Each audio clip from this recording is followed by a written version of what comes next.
नमस्कार। कभी सोचा है कि क्या ऐसा हो सकता है कि काम हमारी एनर्जी खत्म करने की जगह हमें और ज्यादा एनर्जी दे? आज हम अशोक कुमार गुप्ता जी के एक बहुत ही गहरे अनुभव से इसी हैरान कर देने वाले विचार को समझेंगे। ये एक ऐसा आइडिया है जो काम को देखने का हमारा नजरिया पूरी तरह से बदल सकता है। तो कहानी शुरू होती है इसी सवाल से।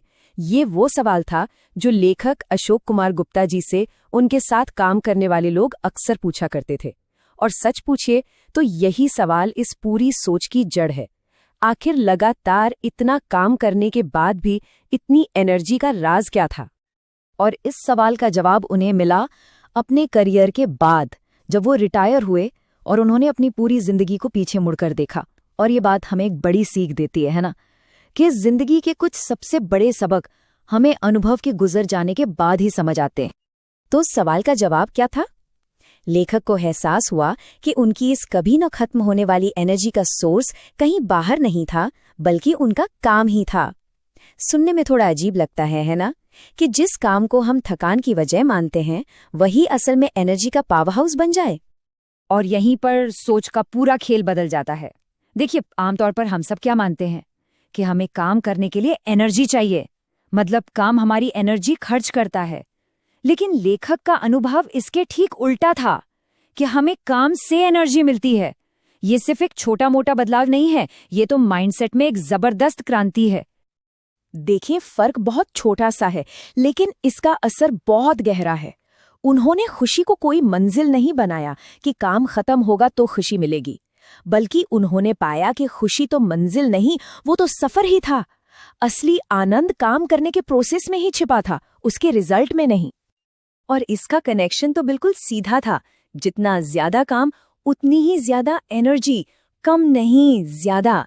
ऐसा इसलिए था क्योंकि काम से जो खुशी मिल रही थी ना, वो उनके लिए एक ऐसे फ्यूल की तरह काम कर रही थी जो कभी खत्म ही नहीं होता।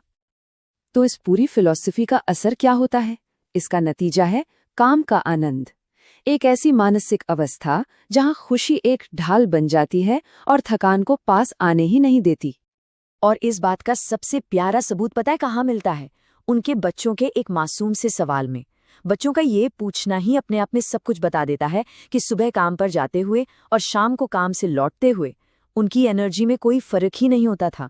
वो हमेशा एक जैसे ताजगी से भरे रहते थे। तो लेखक ने अपनी इस गहरी सीख को सिर्फ अपने तक नहीं रखा, उन्होंने गुरु पूर्णिमा के खास मौके पर इसे एक संदेश के तौर पर सबके साथ साझा किया। तो सवाल ये है कि इस सोच को अपनाया कैसे जाए?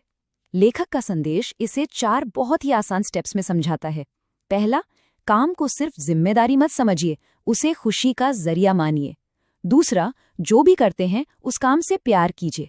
और जब ऐसा होता है ना, तो तीसरा कदम अपने आप आता है, थकान और बोरियत महसूस ही नहीं होती। और चौथा, एनर्जी खुद ब खुद बढ़ने लगती है। तो इस माइंडसेट को अपनाने का इनाम क्या है? चेहरे पर एक स्थायी मुस्कान, थकान का कोई एहसास ही नहीं, बोरियत की कोई गुंजाइश नहीं, और एक ऐसी एनर्जी जो बाहर से नहीं बल्कि अंदर से अपने आप पैदा होती है, सेल्फ रिचार्जिंग बैटरी की तरह।